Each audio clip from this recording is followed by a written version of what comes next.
अन्न देना बंद कर देती है। जैसे अगर कोई बच्चा दुष्ट बन जाए, अपने पिता को ही गाली दे, कौन सी माँ खुश होगी कि उसका बेटा अपने बाप को गाली देगा? कौन सी माँ खुश होगी बताइए? कोई है यहाँ पे बैठी हुई माता जिसको अगर उनका बच्चा जो है अगर अपने पिताजी को ही गालियाँ दे रहा है, पिताजी को ही मारपीट कर रहा है, पिताजी के साथ दुर्व्यवहार कर रहा है, तो माँ बहुत खुश हो रही है। वो दुष्ट माँ ही होगी अगर होगी तो, राइट? भगवान कौन है? वो पिता है ना। वराह रूप में भगवान जो है वो पिता है, और तो पृथ्वी जो है वो माँ है। क्यों? क्योंकि वराह देव की कंसर्ट है पृथ्वी माता, राइट? और जब लोग जो है कृष्ण भक्ति करना छोड़ दिए तो पृथ्वी ने उनको अन्न देना बंद कर दिया, और पृथ्वी से कोई पैदावार ही नहीं होती। आज भी देखो पृथ्वी पर बहुत जगह ऐसे हैं, जंगल हैं, बड़े बड़े जंगल हैं, लेकिन जंगलों में फलों के पेड़ नहीं है। जंगलों में किसके पेड़ है? हम वृंदावन में आम का पेड़ ढूंढ ढूंढ के थक जाते हैं, वो तो वृंदावन है।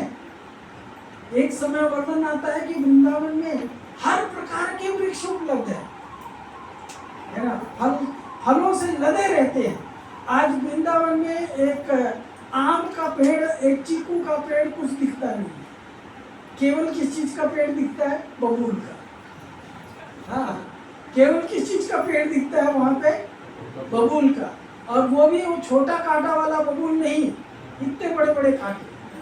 हाँ, एक बार अगर कांटा घुस जाए पैर में तो ब्रह्मानंद याद आ जाएगा, है ना। इतने बड़े बड़े कांटे हैं वहाँ। कई बार पशुओं के शरीर को बेच देते हैं, चीर देते हैं। अगर आप ध्यान से नहीं चल रहे हैं तो आपके भी पैरों में कांटे घुस जाएंगे। हम लोग को एक बार महाराज, हम लोगों को, हमारे गुरु महाराज हम लोगों को अक्रूर घाट लेके जा रहे थे, सब पैदल चल रहे थे हम लोग। रास्ते में बबूल का ही पूरा जंगल था, जहाँ से जा रहे थे पगडंडी के चारों तरफ बबूल ही बबूल। उसमें बहुत सारे बबूल के कांटे नीचे भी गिरे हुए थे। चलते समय आँख वाँख संभाल के चलो, नहीं तो उधर भी गिर जाएंगे, शरीर में घुस जाएंगे। और नीचे गिरे हुए जो कांटे थे वो लोगों को लग रहे। तो पृथ्वी ये सारी चीजें देती है जब लोग भक्ति करना छोड़ देते हैं। वृंदावन का इतना गुणगान गाया जाता है, लेकिन अगर आप वृंदावन में चले जाओ तो आज वृंदावन में कंस के अनुयायी ज्यादा मिलेंगे कृष्ण के अनुयायी की अपेक्षा। कंस भी तो वहीं का था ना तो आज कंस को फॉलो करने वाले काफी लोग मिलेंगे। लेकिन मैं आप लोगों से रिक्वेस्ट करूंगा कि कंस को मत फॉलो करो, कृष्ण को फॉलो करो, चाहे कहीं भी रहो, कृष्ण को फॉलो करना चाहिए। तो इस तरह से पृथु महाराज जो है उन्होंने पृथ्वी को अन्न उपजाने के लिए प्रेशर किया, लेकिन पृथ्वी जो है वो अन्न उपजाना नहीं चाहती। तो अगर माँ को पिताजी कहे कि बच्चा भूख से तड़पटा रहा है, उसको दूध पिला, और माँ कहे नहीं पिलाऊंगी, तो पिता बड़ा खुश होगा कि अच्छा है नहीं पिला रही। बहुत खुश होगा क्या? हाँ माता जी लोग बताइए, बहुत खुश होंगे पिताजी कि इसको कहने के बाद में भी बच्चों को दूध नहीं पिला रही है। गुस्सा करेंगे, डेफिनेटली गुस्सा करेंगे, है ना।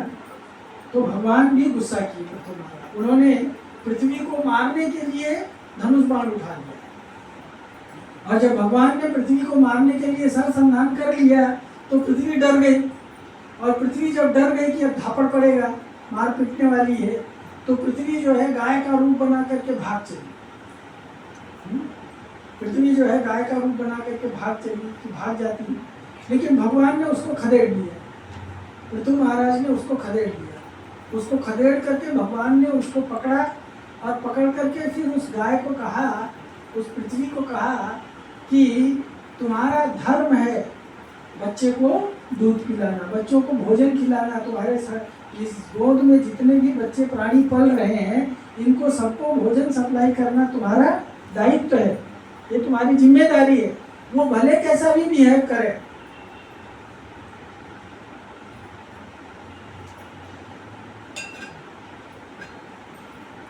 वो भले कैसा भी बिहेव करें, लेकिन उनको भोजन देना तुम्हारी जिम्मेदारी है। इसलिए तुमको क्या करना पड़ेगा? तुमको इनको सबको भोजन खिलाना पड़ेगा। तब जाकर के पृथ्वी ने अन्न उपजाना शुरू किया और फिर उन्होंने पाथ ऑफ परफेक्शन पढ़ा करके लोगों को, भक्ति का मार्ग पढ़ा करके, और इस जगत के लोगों को समझाया कि किस तरह से प्रजा भी कैसी होनी चाहिए। प्रजा भी जो है राजा के अनुकूल होनी चाहिए, तभी राजा उसका ठीक से पालन कर सकता है ना। प्रजा जो है, अगर राजा ही बदमाश है तो प्रजा डेफिनेटली बदमाश होगी। राजा ही चोर उचक्का है, लुटेरा है, तो प्रजा भी बदमाश, चोर उचक्का और लुटेरा बनने वाली। तो भगवान ही कई बार इस रूप में प्रकट होकर के, ये राजा जो है प्रजा से जो टैक्स वसूलता है उसको किस रूप में टैक्स वसूलना चाहिए। जैसे कहते हैं ना, हनी बी, जो मधुमक्खी है, वो हर एक फ्लावर के ऊपर जा कर के और वहाँ से क्या लेती है, वो मध लेती है ना, जो पॉलन है वो निकालती है वहाँ से, और उसको मध को निकाल करके वो जमा करती है, और जमा करके फिर वो क्या करती है, खुद खा जाती है सब। उसको कौन खाता है, आदमी खा लेता है ना, बांट देती है, दे देती है, राइट। और वो खाते समय, वो मध जो फूलों से निकालते समय फूलों को नष्ट भी नहीं करती है। तो प्रजा से उतना ही टैक्स वसूलना चाहिए जितने टैक्स में प्रजा जो है त्राहिमाम न करने लगे, राइट। प्रजा जो है खुशी से टैक्स देने के लिए एग्री करे।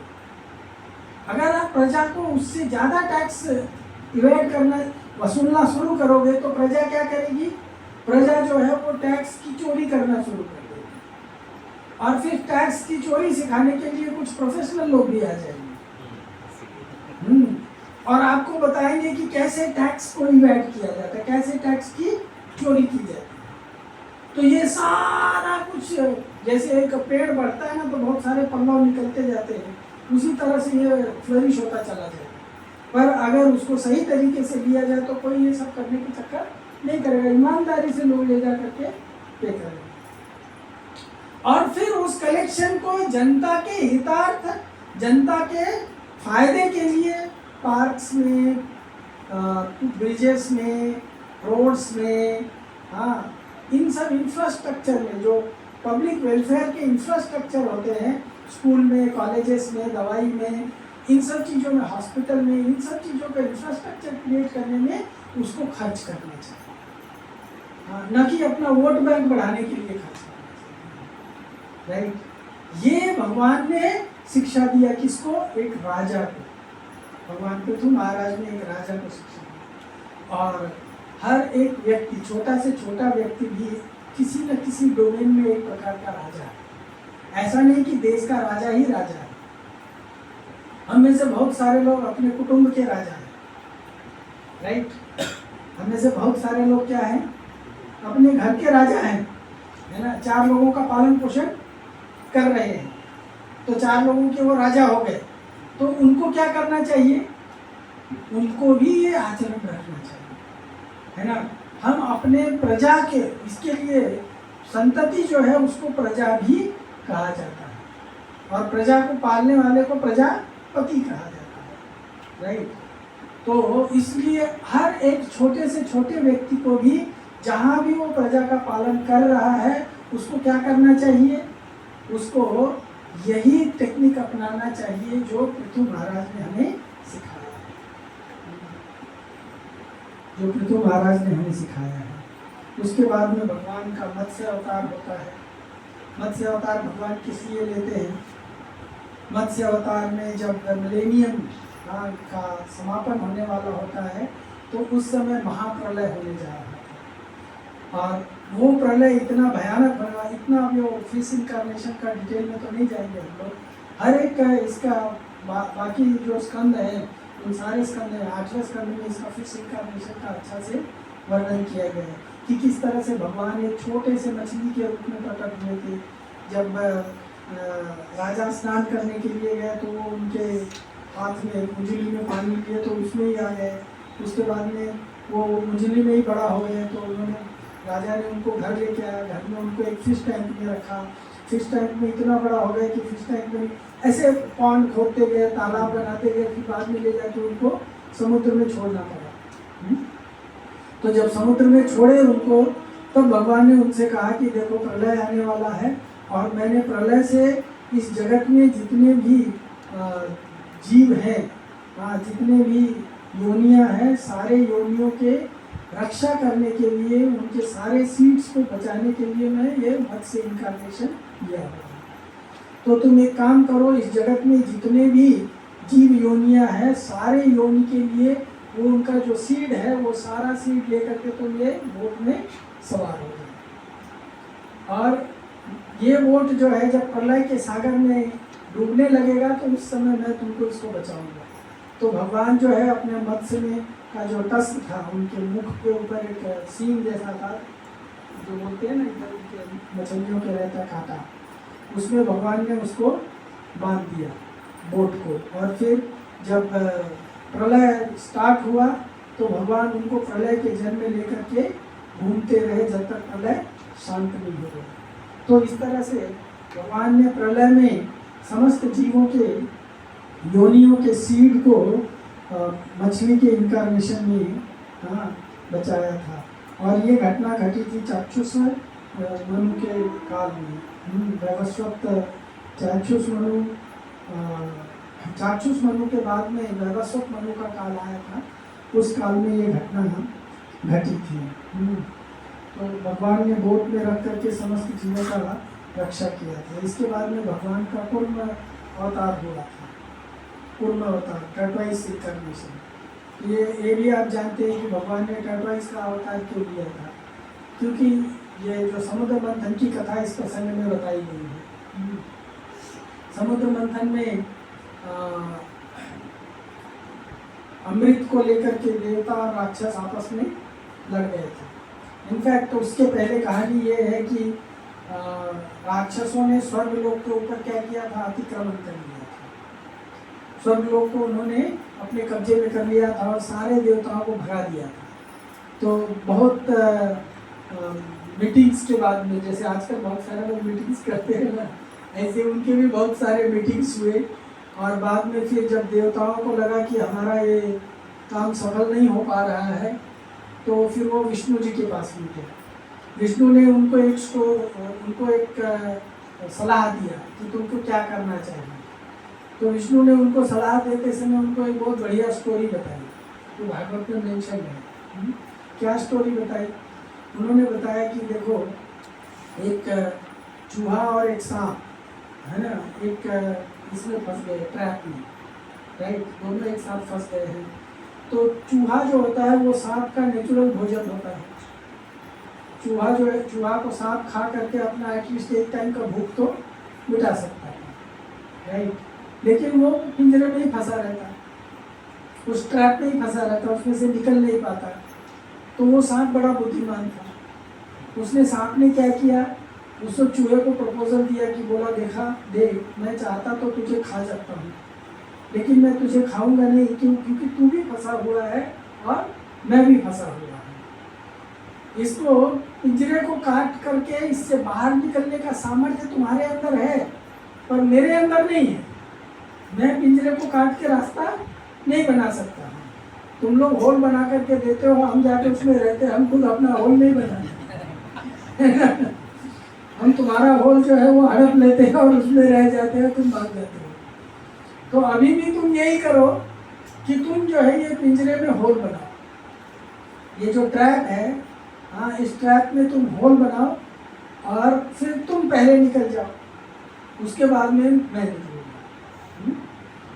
और तुम निकल जाओ, उसके बाद में मैं निकलूँगा, फिर हम दोनों बच जाएंगे और दोनों ही पिंजरे से बाहर जाएंगे। बाहर जाके तुम तुम्हारा भोजन कर लेना, मैं कहीं और भोजन तलाश लूँगा। ये प्लेट छोड़ दूंगा, ये खाऊंगा नहीं। तो चूहा जो है वो उसकी बातों में आ गया। उसने वो जो ट्रैप था, उस ट्रैप को पुतर करके होल बना दिया। होल बना के चूहा तो उस होल से बाहर चला गया, है ना। तो सांप ने कहा, चूहे तुम बाहर तो जा रहे हो, है ना, लेकिन मैं बाहर निकल पाऊंगा कि नहीं, ये कैसे, ये कैसी दोस्ती हुई कि तुम अपने आप को बचा लिए और मुझे फंसा दिए। तो कम से कम इतना तो करो, पहले मुझे निकल के देखने दो कि मैं जा पाऊंगा कि नहीं जा पाऊंगा। तुम तो इजीली आ जाओगे, अगर मैं निकल गया तो तुम इजीली आ जाओगे, तो सांप ने क्या किया, वो बिल से बाहर निकल गया, वो जो काटा था उससे बाहर निकल गया, बाहर बैठ गया और उसके बाद में जैसे ही चूहा निकला उसको खा लिया। तो भगवान ने ये सलाह दिया किसको, देवताओं को राक्षसों को डिफीट करने के लिए, असुरों को डिफीट करने के लिए। ये आप लोग भी समझ गए होंगे, एक अच्छा फार्मूला है ना। कभी कभार अपने दुश्मन को डिफीट करने के लिए कभी कभार कुछ ट्रिक यूज करना चाहिए। तो भगवान ने भी ये शिक्षा दिया है कि अपना कार्य सिद्ध करने के लिए हमको क्या करना चाहिए।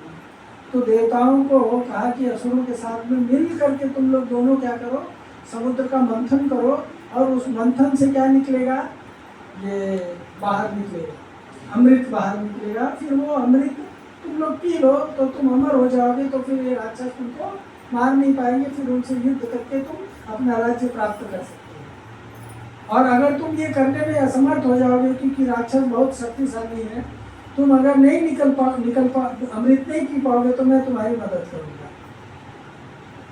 तो ये बोल करके भगवान ने देवताओं को राक्षसों के पास भेजा। इंद्र के रिप्रेजेंटेटिव जो है वो बलि महाराज के रिप्रेजेंटेटिव के पास में जा करके और इनके साथ में वार्तालाप हुआ और उनको प्रपोजल दिया कि हम दोनों मिल करके, क्योंकि एक जन से समुद्र मंथन होगा नहीं, हम दोनों मिल करके समुद्र का मंथन करते हैं और समुद्र मंथन से अमृत निकलेगा तो हम लोग बांट के पी लेंगे, तो हम लोगों को शक्ति मिल जाएगी, हम ले लेंगे। राक्षसों ने सोचा कि ये देवता बहुत बढ़िया प्रपोजल दे रहे हैं और हम लोग तो शक्तिशाली है ही है, हम लोग भी अकेले मंथन तो कर नहीं पाएंगे। ये सब पॉलिटिक्स है, दोनों ध्यान से। हाँ, आप बोलते हैं ना पॉलिटिक्स नहीं करना चाहिए, भागवत में भी पॉलिटिक्स होता है। उन्होंने सोचा कि ये जब मंथन करके निकाल लेंगे तो ये राक्षस देवताओं को हम लोग मार के भगा देंगे और हम लोग पी जाएंगे। तो दोनों के मन में वो कार्य करने के लिए क्या है, छल है। पॉलिटिक्स में क्या होता है, एक दूसरे के साथ में कंप्रोमाइज करते हैं, ट्रूस करते हैं, चाहे कुछ भी करते हैं, संधि करते हैं, पर उसका एकमात्र उद्देश्य क्या होता है, छल करना। जैसे ही अपना उल्लू सीधा हो जाए, दूसरे के साथ में चाहे कुछ भी होता रहे उसको नुकसान कर दो। और ये लोग आप लोग जानते हैं आजकल के कंटेम्परेरी सिचुएशन को देख करके, मतलब एक एग्जाम्पल के रूप में आप इन सब सिचुएशंस को स्टडी करके आप जान सकते हो कि एक्चुअली क्या होता है ना। तो ये मटेरियलिस्टिक स्तर पे होता ही होता है, चाहे किसी भी स्तर पर। इवन घर के अंदर अगर 4 भाई रह रहे हैं, इवन 2 भाई भी रह रहे हैं, तो भी दोनों में इस तरह के प्रपंच देखे जाए, इस तरह के प्रपंच। और हमेशा एक जो है अपना वर्चस्व बनाने का प्रयत्न करता है। तो ये लड़ाई इस जगत में, इसको बोलते हैं fight for survival of the fittest. इसलिए जो फिट है वही सर्वाइव करेगा। बुद्धि से फिट है, शरीर से फिट है, धन से फिट है, मान से फिट है। जो व्यक्ति निकम्मुख टाइप है, गलीबल टाइप है, उसको कोई भी नुकसान दे सकता है, उसको कोई भी नुकसान दे सकता है, उसके अपने माता पिता भी उसको नुकसान दे सकते हैं। इसलिए व्यक्ति को स्मार्ट रहना चाहिए, इसके लिए पढ़ना लिखना आवश्यक होता है, राइट। तो राक्षस जो है प्रपोजल स्वीकार कर लिए क्योंकि वो उसमें अपना फायदा देख रहे थे। तो ये राक्षस और ये दोनों मिल करके ये समुद्र मंथन के लिए तैयारी की। पर मंथन करने के लिए मथानी चाहिए, तो कोई छोटा दही थोड़ी मथना है मटके में डाल कर, है ना, कि छोटा मथानी से काम चल जाएगा। आजकल लोग मार्केट में मिलता है ना। उसके लिए ह्यूज मथानी चाहिए। तो सबसे बड़ा मथानी के रूप में मंदराचल पर्वत को लाया गया। मंदराचल पर्वत देवता और राक्षस दोनों मिलके भी नहीं उठा पा रहे थे। बहुत सारे देवता और राक्षस जो है जब मंदराचल पर्वत को उठा रहे थे करके, अचानक मंदराचल पर्वत नीचे गिरा, उसके नीचे दब के हजारों लोग बन गए, देवता भी बन गए और राक्षस भी बन गए। भगवान ने अपने ग्लैंस से उनको जिलाया। हाँ, इस लीला में भगवान ने बहुत सारे अवतार लिए। इस लीला में भगवान ने बहुत सारे अवतार लिए। तो मथानी को जो है ये देवता और राक्षस उठा नहीं पा रहे थे, तो भगवान गरुड़ पे आए और उठा करके मथानी को लेकर के और भगवान ला करके उसको वहाँ दिए। उसके बाद में फिर वासुकी नाग वासुकी नाग यहाँ पे आप में से कितने लोग कुंभ मेला में गए हैं? इलाहाबाद, इलाहाबाद में वासुकी नाग का मंदिर है, गए? हाँ, वासुकी नाग का बहुत सुंदर मंदिर है, नाग वासुकी बोलते हैं। तो वासुकी नाग को मथानी के रूप में, क्या बोलते हैं, रस्सी के रूप में लाया गया, और भगवान ने देवताओं को कहा कि राक्षस जो है वो कहेंगे कि हम जो है मुंडी की तरफ जाएंगे। भगवान ने देवताओं को कहा कि मुंडी की तरफ मत जाना, क्योंकि जब उसका चर्निंग शुरू होगा, मंथन शुरू होगा, तो उसमें से क्या निकलेगा, वो वासुकी नाग जो है वो विष वमन करेंगे, और वो विष तुम टॉलरेट नहीं कर पाओगे, इसलिए वहां से दूर रहना, तुम लोग पूंछ का साइड पकड़ना। लेकिन राक्षसों को फंसाने के लिए सबसे पहले कहाँ जाना, कुंडी के साइड। तो राक्षस जो है कंपटीशन में कहेंगे कि हम लोग राक्षस है, हम वो साइड में रहेंगे। तो कुछ लोग ऐसे प्रवृत्ति के भी होते हैं, राइट। तो इसके लिए व्यक्ति के अंदर इंटेलिजेंस होना चाहिए कि हम अपने एनिमी को कैसे ट्रैप कर सकते हैं। आप जानते होंगे अच्छा से है ना। ये एडमिनिस्ट्रेटर, बिजनेसमैन, जो श्रूड बिजनेसमैन लोग होते हैं, ये अच्छी तरह से ये सारी चीज़ों को जानते हैं, राइट। तो देवता पहले जाकर के मुंडी की तरफ पकड़े, तो जैसा भगवान ने बताया था, राक्षसों की जो मनोवृत्ति है वही है। तो राक्षस बोले नहीं नहीं, हम लोग पूंछ की तरफ से, रिजेक्टेड पार्ट की तरफ, रियल पार्ट में हम क्यों रहेंगे, हम लोग जो है वो शीर्ष मुकुट की तरफ रहेंगे, तुम देवता सब लोग इधर आओ। तो देवता बोले अच्छा भाई ठीक है, अभी हम लोग मिलकर मंथन कर रहे हैं, तो तुम लोग इधर आ जाओ, हम उधर चले जाते हैं। पर जब वो वासुकी नाग विष वमन करने लगा, तब राक्षसों को मालूम पड़ा कि अरे हम तो फंस गए। तब उनको पता चला कि हम फंस गए। मंथन स्टार्ट हुआ तो उसमें से बहुत सारा चीजें आया।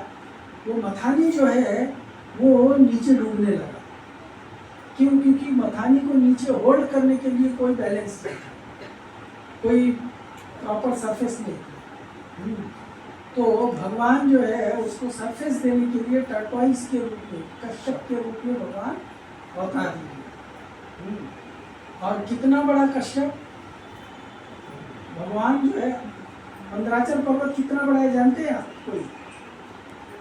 हाँ, मंदराचल पर्वत जो है पाताल लोक से लेकर के ब्रह्मलोक तक गया। कहाँ से लेके?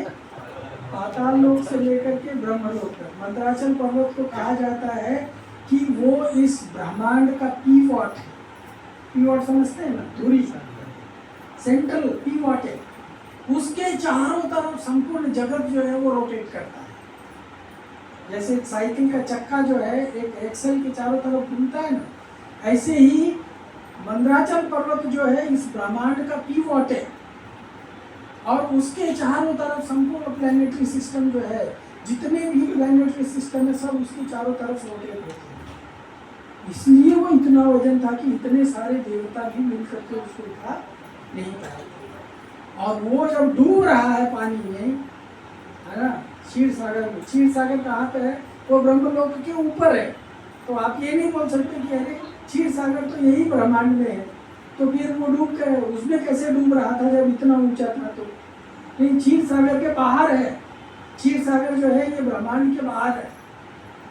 और ज्योग्राफी समझाए तो जैसे एक बॉल और दूसरा बॉल ऐसे रखा हुआ है ना, तो ये क्षीर सागर है और ये ब्रह्मांड है, इसके ऊपर है। तो उसमें वो जब डूबने लगा तो भगवान टर्टवाइस का अवतार लेकर के और बॉटम में चले गए, क्योंकि कछुआ जो है वो पानी में नीचे तक जा सकता है। और भगवान कितने बड़े कछुए बने मालूम है? 80,000 योजन वाइड, 80,000 योजन का सर्कमफेरेंस। 80,000 योजन कितना होता है? आप लोग बोलेंगे कि वराह के बारे में भी 80,000 बोला, अभी भी यही लिखा है। 80,000 योजन वाइड, इतना बड़ा कछुआ बने भगवान। ये इतना बड़ा कछुआ केवल भगवान ही बन सकते हैं। आजकल मैक्सिमम इतने बड़े बड़े कछुए होते हैं, देखिए कोई मतलब यूट्यूब में नहीं है, ओरिजिनल। हाँ, इतने बड़े बड़े कछुए होते हैं और छोटे भी होते हैं। उसमें अनेक प्रकार है, टर्टल होता है, कछुआ होता है, और क्या क्या होता है, सी टर्टल होता है, लैंड टर्टल होता है, राइट। तो उसके बेस, उनके ऊपर उनका जो कछुए का जो बॉडी सेल होता है वो बड़ा सख्त होता है। इवन वो शेर भी जो है अपने जबड़े से, जबकि उसका बाइटिंग फोर्स, उसका PSI जो है बहुत सबसे पावरफुल होता है, वो भी उसको तोड़ नहीं सकता, इतना ताकतवर होता है। और कहते हैं कि भगवान को खुजली हो रही थी पीठ, तो हमारी जब पीठ खुजली होती है तो हम किसी को बोलते हैं ना, भाई जरा खुजा दो, है ना। तो भगवान अपनी पीठ खुजाने के लिए या तो लकड़ी लेके ऐसे खोजो या किसी को बोलो खुजा दो, है ना। तो भगवान जो है वो मंदराचल पर्वत को अपने पीठ के ऊपर इस रूप में धारण किए, जब वो चल रहा था तो उनको लग रहा था कि कोई उनकी पीठ खुजा रहा है, कोई उनकी पीठ खुजा, यानी खुजली निकालते समय हमको जो आनंद मिलता है ना, मिलता है कि नहीं आनंद मिलता है, जब खुजाना है तो ब्रह्मानंद मिलता है बहुत सारा। वो बहुत और खुजा देते हैं तो ब्रह्मानंद जो है वो भारी कष्ट में बदल जाता है, वो अलग बात है। तो भगवान जो है उसको, अभी तो नीचे तो पीवट जो है वो बैलेंस हो गया, मथानी जो है वो बैलेंस हो गया, और ऊपर से वो हिलने लगा ऐसे। तो भगवान ने एक दूसरा अवतार लिया जिसका नाम है अजित, और अजित के रूप में अवतार लेकर के भगवान उसके ऊपर बैठ गए। तो जैसे कोई भी एक्सल होता है, अगर उसको दो साइड से सपोर्ट करेंगे तो बराबर बीच में घूमता है, तो इस तरह से एक नीचे से कश्यप के रूप में, ऊपर से अजित के रूप में भगवान ने उसको बैलेंस किया, और तब जाकर के वो मंथन शुरू हुआ। और जब मंथन शुरू हुआ तो उसमें विश्व आया, लक्ष्मी आई, रावत हाथी आया, हाँ घोड़ा आया एक, और भी बहुत सारा चीज़ आया, और उसमें से धन्वंतरी आए अमृत का कलश लेकर। और जब अमृत का कलश लेकर के आए तो देवता तो अपने आप को शक्तिशाली सोच रहे थे कि सारा हम ले लेंगे, लेकिन देवताओं से भी शक्तिशाली निकले राक्षस। राक्षसों ने उसको झपट लिया।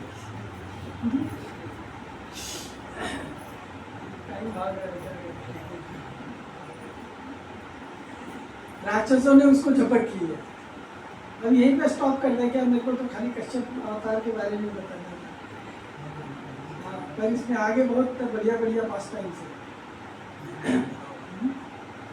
चलो वो बाद में करेंगे, यहाँ तक स्किप करके फिर बाद में करेंगे। उसके बाद में भगवान का धन्वंतरी अवतार हुआ, और धन्वंतरी अवतार जो कलश लेकर के आए, हाँ चलो ये स्टोरी है धन्वंतरी, इसके बाद मोहिनी अवतार आएगा। तो भगवान कलश लेकर के आए, और वो अमृत का कलश वो अभी किसी को हैंड ओवर करें उसके पहले ही राक्षसों ने झपट लिया, और झपट के राक्षस लेके इधर उधर भागा दौड़ी चालू कर दिए। और राक्षसों से झपटने के लिए देवता भी उनके आगे पीछे भागना चालू किए, मतलब टोटल कमोशन हो गया। और वो कमोशन अगर आप उसका अनुभव करना चाहते हैं तो ये आपको जाना चाहिए कुंभ मेले में। अगर उस कमोशन का आप अनुभव करना चाहते, कितने लोग गए कुंभ मेले में? हाँ, तो कमोशन का अनुभव किया है। वहाँ पे जो मुहूर्त होता है, उस मुहूर्त में गंगा जी में या संगम में डुबकी लगाने के लिए आपस में मारामारी जोरदार हो जाती है। आजकल तो 2-3 साल से गवर्नमेंट जो है, 2-3 बार से गवर्नमेंट जो है उसको लोगों को टोकन देने लगी है कि तुम्हारा ये नंबर, तुम्हारा ये नंबर। पर उसके पहले जो है आपस में इतना मारामारी होता था। तो किस लिए मारामारी? अमृत पीने के लिए।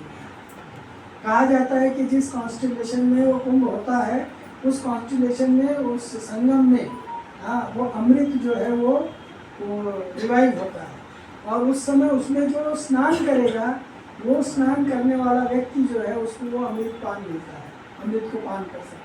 तो अमृत को जैसे देवता और राक्षस आपस में कौन पहले पान करेगा, वो पान करने के चक्कर में वो दोनों आपस में लड़ रहे हैं अमृत लेके, और उसमें से उनको अमृत मिल भी नहीं रहा है, भाग दौड़ कर रहे हैं यहाँ से वहाँ। हाँ, और अमृत क्या हो रहा है, वो छलक छलक के गिर रहा है। तो ऐसे अमृत 4 जगह पे गिरा। कहाँ? एक हरिद्वार में, एक इलाहाबाद में, प्रयाग में, एक उज्जैन में और एक नासिक में। और 4 साल में वो कॉन्स्टेलेशन आता है, वो नक्षत्र आता है, जिस समय वो अमृत जो है उस जगह पे रिवाइव होता है।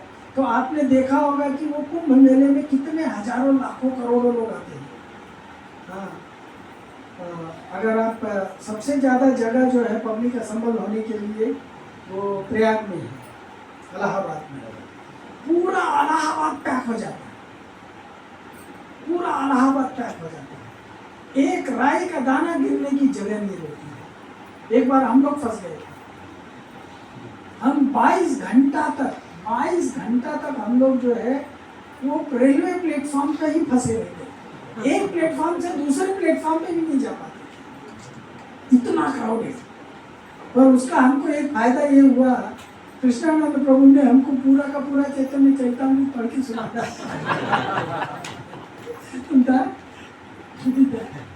चैतन्य चरितामृत पढ़ के सुना दिया।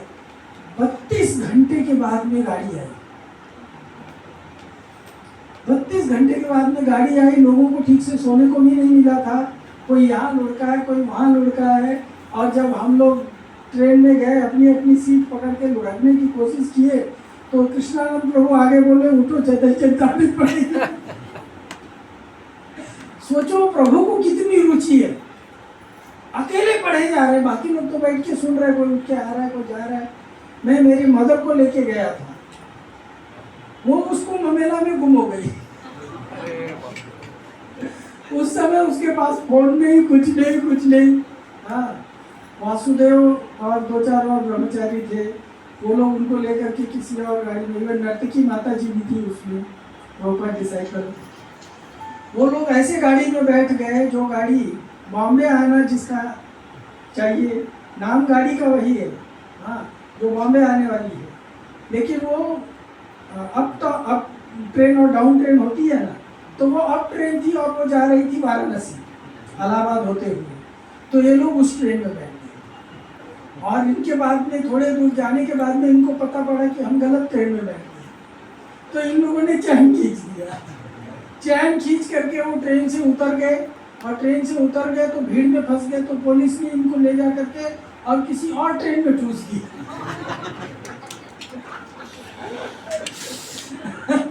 क्यों? क्योंकि पुलिस जो है पब्लिक को जो भी ट्रेन खड़ी हो गई उसमें ठूस करके संभाव और अदर वैकेट करने की कोशिश।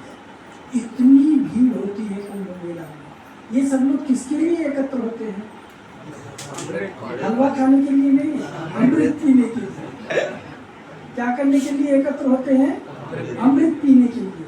और उसके लिए टोटल मारामारी करते हैं।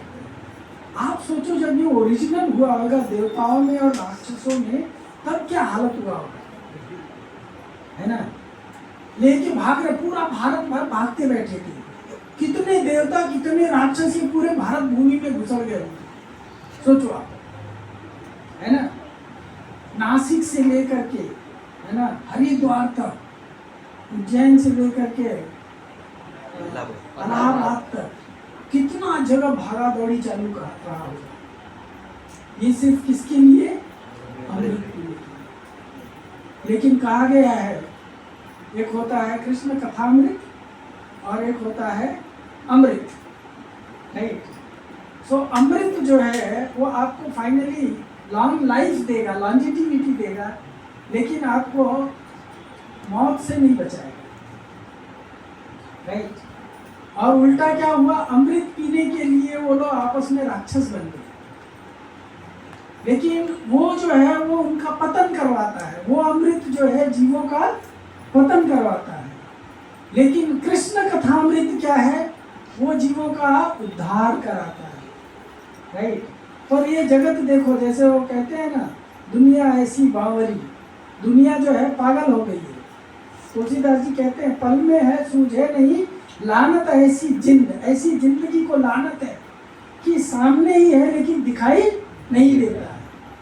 तुलसी या संसार को भयो मोतिया बिन, ये संसार को जो है अंधड़पन आ गया, उनको अपना ही असलियत, अपना ही जो गुण अच्छा किसमें है वो दिखाई नहीं देता। और ये वही टेंडेंसी है जो राक्षसों में थी, और देवता नाम है लेकिन टेंडेंसी राक्षसी है। नाम क्या है? देवता।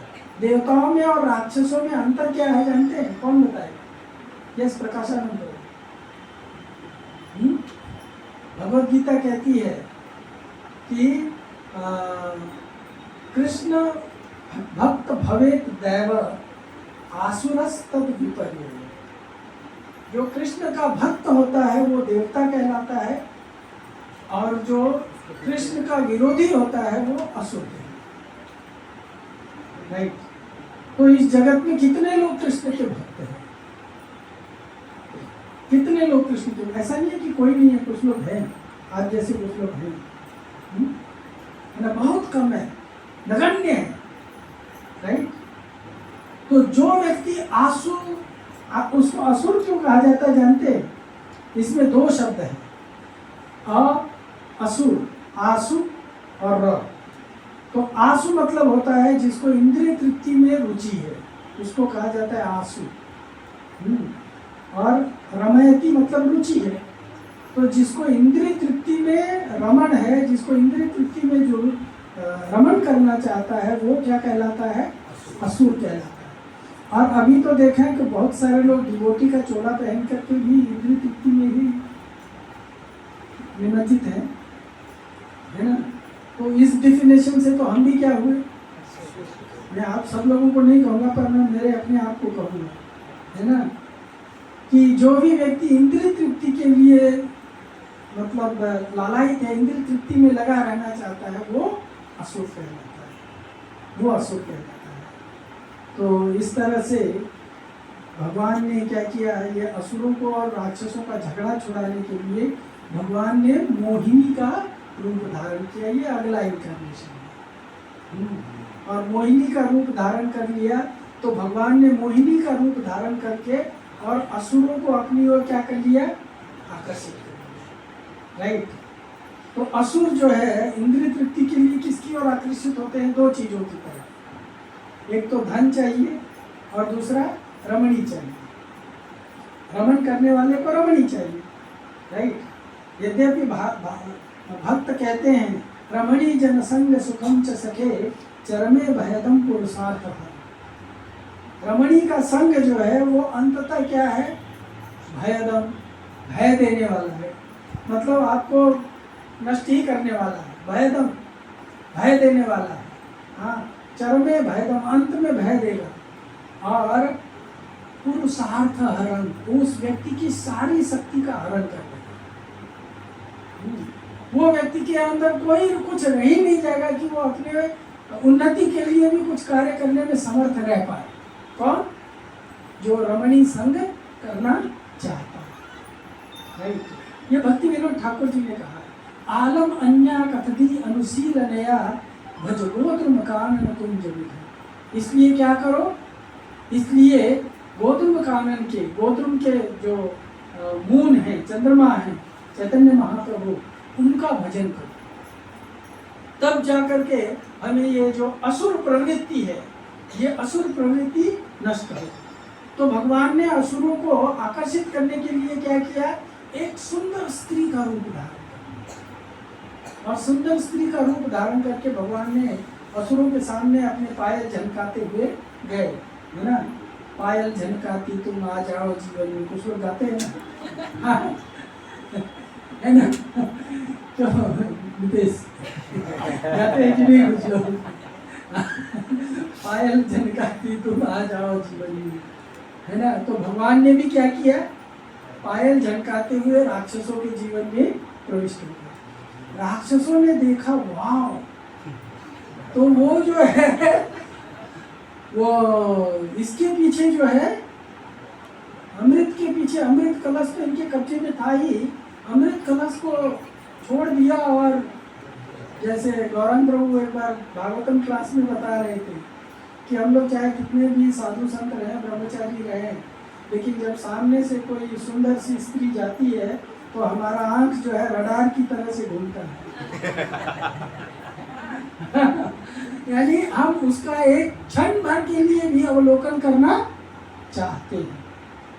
वो अवलोकन करना भी एक प्रकार का क्या है, वो एक प्रकार का इंद्रिय तृप्ति है ना। कुछ लोग कहते हैं आँख सेकना, अरे आँख क्या सेको, चूल्हे पे जाके सेक लो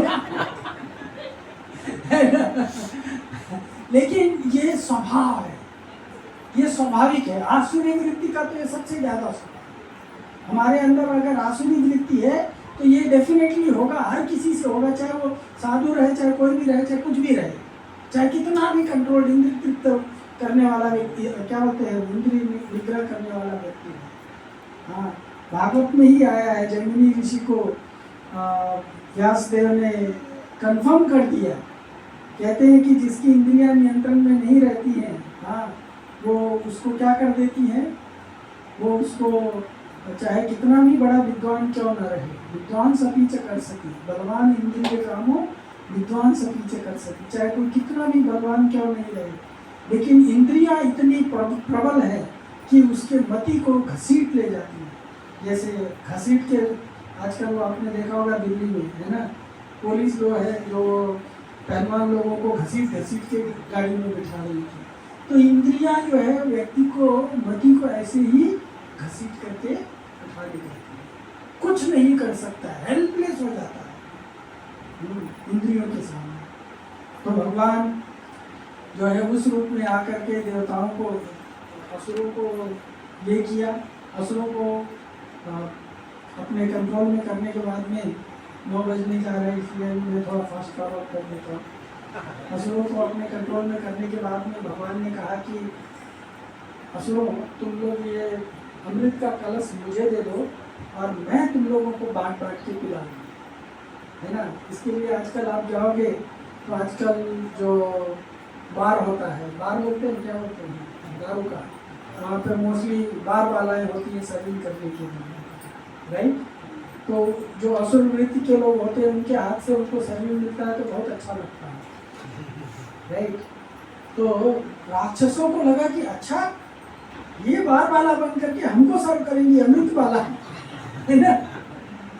तो उन्होंने क्वेश्चन नहीं पूछा कि आप हमारे साथ ईमानदारी करोगे कि हमारे साथ बेईमानी करोगे, उन्होंने चुपचाप ले जा करके अमृत का कलश उनके हाथ में दे दिया।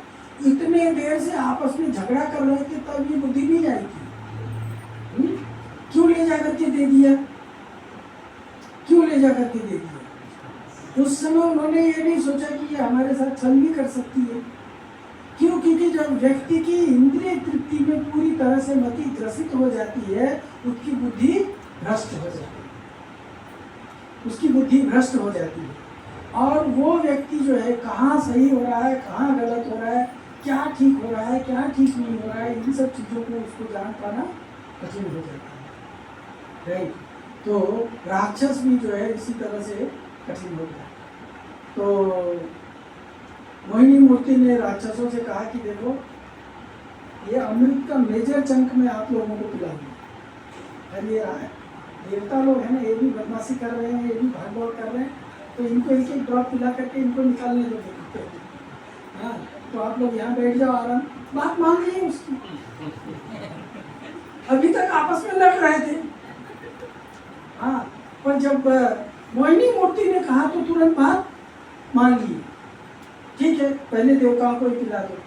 उसमें से एक राक्षस था, हाँ, क्या नाम था उसका, राहु, है ना। राहु जो था उसको लगा कि ये कुछ गड़बड़ कर, उसको थोड़ी बुद्धि डाउन हो गई। उसने क्या किया, देवताओं के लाइन में जाके घुस गया कि मैं पहले ही पी लेता हूँ, हम लोगों को बांटने आया तो दोबारा पीऊंगा, पर पहले ही एक बार पी लेता हूँ। और जैसे ही भगवान ने उसको भी पिला दिया, भगवान मोहिनी मूर्ति सब जानते हैं, आगे लीला होनी है ना, चंद्र ग्रहण, सूर्य ग्रहण, ये सब होना है ना, तो इसलिए भगवान ने उसको इग्नोर किया, पिला दिया। जैसे ही वो किया तब तक चंद्र और सूर्य जाकर के बता दी कि प्रभु राक्षस पी लिया। तो भगवान ने उसी समय विष्णु रूप धारण करके और चक्र छोड़ दिया। मोहिनी मूर्ति थे, तुरंत विष्णु बन करके चक्र भी रिलीज कर दिया और नेक्टर उसके गले से नीचे उतरे, उसके पहले उसका गला। कितना क्विक एक्शन हुआ। फिर भी उसके धड़ पे भी थोड़ा सा नेक्टर का ड्रॉप चला, राइट। तो वो उसका धड़ अलग जिंदा हो गया और मुंह अलग जिंदा हो गया। तो मुंह जो है उसका राहु कहलाता है और उसका जो धड़ है उसको केतु कहते हैं। और ये राहु और केतु जो है ये डार्क प्लैनेट है। क्या है? डार्क प्लैनेट है। और ये नक्षत्र बन गए,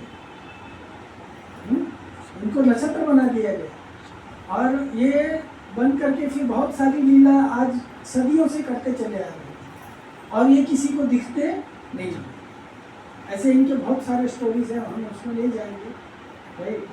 तो ये राहु केतु आज भी अपनी लीला दिखाते हैं और जिसके जीवन में राहु केतु घुस गए उसका जीवन, जब कोई बहुत बदमाशी करता है तो हम लोग बोलते हैं ना राहु केतु आ गए, है ना।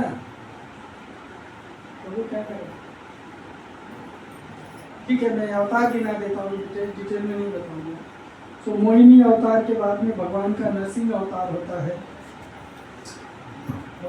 नरसिंह अवतार के बारे में कैसे बोले? किसी ने मेरे को कहा था कि हम लोग नरसिंह लीला के ऊपर चर्चा करेंगे। उसके नरसिंह अवतार के बाद में भगवान का वामन अवतार होता है। वामन अवतार के बाद में भृगुपति का अवतार होता है, भृगु ऋषि। भृगुपति के बाद में व्यासदेव और सत्यवती के पुत्र पराशर ऋषि के पराशर सत्यवती और पराशर के पुत्र के रूप में व्यासदेव, कृष्ण द्वैपायन व्यास के रूप में भगवान अवतार लेते हैं। उसके बाद में राम जी का रूप में अवतार लेते हैं और फिर कृष्ण और बलराम स्वयं प्रकट होकर के आते हैं भगवान। फिर बुद्ध के रूप में अवतार लेते हैं कलयुग में। केशव धृता बुद्ध शरीरा जय जगदीश हरि। आपको पता है 2 बुद्ध हैं, कितने लोग जानते हैं? देयर आर 2 बुद्धास, जानते हैं? सुना है कभी? There are 2 Buddha. एक ओरिजिनल विष्णु बुद्धा, बुद्धा नहीं है, बुद्धा ओरिजिनल विष्णु बुद्धा, और दूसरे साक्य सिंह बुद्धा। साक्य सिंह बुद्धा जो है वो लुम्बिनी नेपाल में प्रकट हुआ था। वो एक साधु था, उसने अपने आप को बुद्ध बना दिया, चीटर है साक्य सिंह बुद्धा। और जो ओरिजिनल बुद्ध प्रकट हुए थे वो गया में प्रकट हुए थे, बिहार में। वो गया में प्रकट हुए थे, बोध गया बोलते हैं ना, वहाँ पे प्रकट हुए थे। कपिल वस्तु नाम है जगह का, गया डिस्ट्रिक्ट में आता है। कपिल वस्तु गया डिस्ट्रिक्ट में आता है। हाँ, नेपाल में अभी गया होगा, पहले नहीं था। नेपाल में लुम्बिनी है, राइट। और ये मुझे कहाँ से पता चला? मैं एक किताब में पढ़ा, लाइफ हिस्ट्री ऑफ मायावादिज्म। अब मैं उसके बारे में ज़्यादा डिटेल में नहीं जाऊँगा।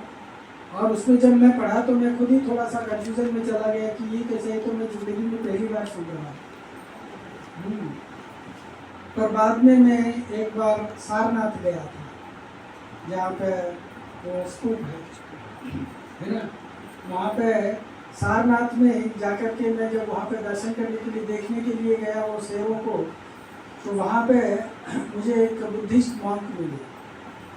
और मैंने फिर सोचा कि ये लोग बुद्ध के बारे में बहुत कुछ जानते होंगे।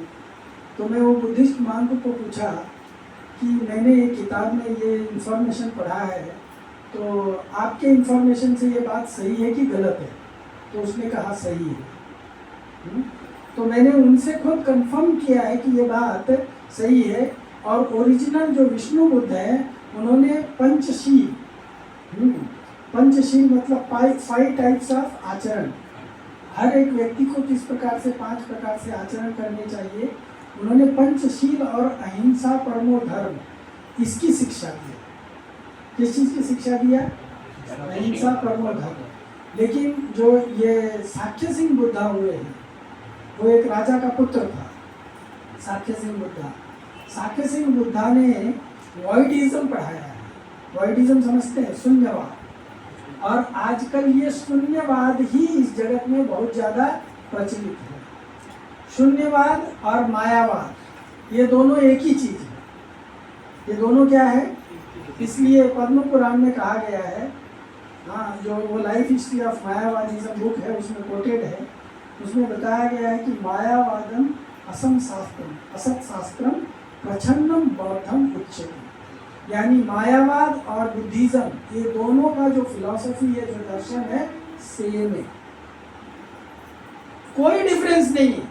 जो मायावाद है वही बुद्धिज्म है, जो बुद्धिज्म है वही मायावादिज्म है, राइट। इसीलिए चैतन्य महाप्रभु क्या कहते हैं, मायावादी भाष्य सुने है सर्वनाश। एक बार चैतन्य महाप्रभु को कुछ बुद्धिस्ट लोगों ने रुका दिया और महाप्रभु को एक थाली के अंदर, एक बड़ा सा थाली लिया हैवी वाला, और उसके अंदर मांस डाल करके और ला करके उनको भिक्षा देने लगे, तुम ये भिक्षा के रूप में ले लो।